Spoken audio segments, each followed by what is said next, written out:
தாழ்வில் உயர்வு. Price Lord. செருக்குற்றோரை அவர் இகழ்ச்சியுடன் நோக்குவார், தாழ் நிலையில் உள்ளவர்களுக்கோ கருணை காட்டுவார். நீதிமொழிகள் 3:34. தாழ்ச்சி என்பது இப்பொழுது காணா பொருளாக மாறிவிட்டது. ஏன்?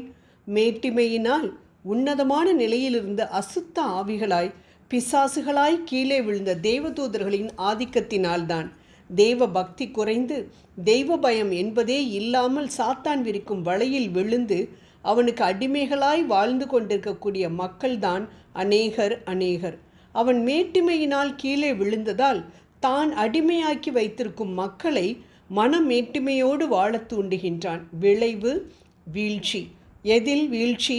சமாதானத்தில், சந்தோஷத்தில், உயர்வில். இருமாப்பு வரும் முன்னே இகழ்ச்சி வரும் பின்னே. தன்னடக்கம் இருக்குமாயின் ஞானமும் இருக்கும். நீதிமொழிகள் 11:2.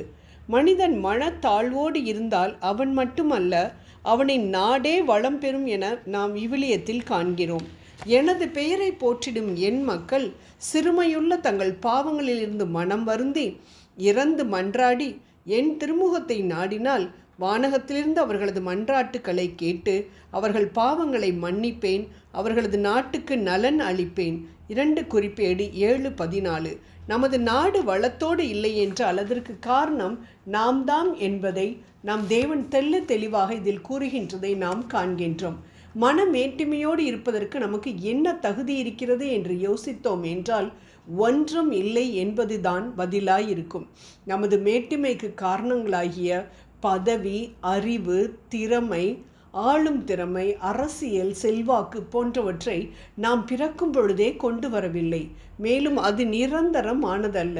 அழிந்து போகும் இக்காரணங்களுக்காக அழியா தேவனுடனான அழியா உறவை துண்டித்து கொள்வது எவ்வளவு மடத்தனமான காரியம். மேலும் இருமாப்பு ஒருவரை தாழ்த்தும், தாழ்மையுள்ளம் ஒருவரை உயர்த்தும். நீதிமொழிகள் 29:23.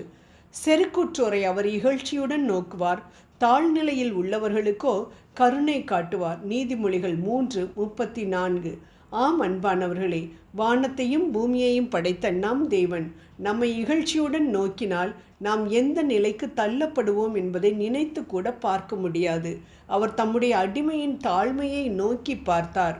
லூக்கா 1:48 என்ற அன்னை மரியாளின் தாழ்மையை கண்ட தேவதூதன், கிருபை பெற்றவளே வாழ்க, நீ தேவனிடத்தில் கிருபை பெற்றாய், லூக்கா 1:28 என்று சொன்னதும் விண்ணையும் மண்ணையும் படைத்த தேவன் இவ்வுலகில் பிறக்க தேர்ந்தெடுத்த பாத்திரமானதற்கும் காரணம் அவர்களின் தாழ்ச்சிதானே.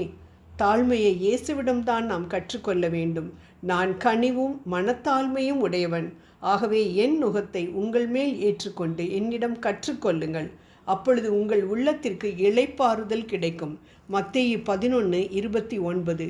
எல்லாவற்றையும் தம் வார்த்தையால் உருவாக்கின தேவாதி தேவனே அடிமையின் ரூபம் எடுத்து மனுஷர் சாயலாகி சிலுவையின் மரண பரியந்தமும் கீழ்ப்படிந்தவராகி தம்மை தாழ்த்தினார் என்றால் பிலிப்பியர் 2:6.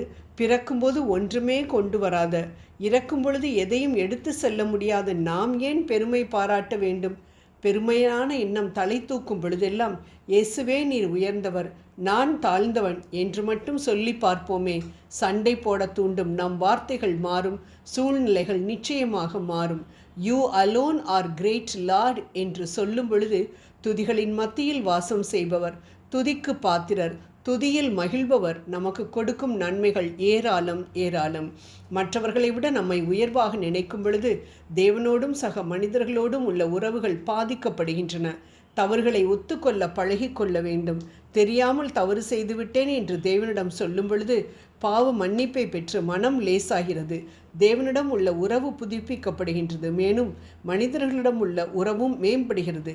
தேவனிடம் நம் தவறை சொல்லிவிடலாம், ஆனால் மனிதர்களிடம் sorry, it was my mistake என்று சொல்ல நம் எழாது. ஏன்? அவர்கள் நம்மை ஏளனமாக நினைப்பார்கள், நம்மை மதிக்க மாட்டார்கள் என்று நினைப்பதினால்தான் நமது ஈகோ பாதிக்கப்படுகின்றது. நம் தேவனிடமிருந்து உயர்வை பெற வேண்டும் என்றால் நம் தவறை ஒத்துக்கொண்டுதான் ஆக வேண்டும்.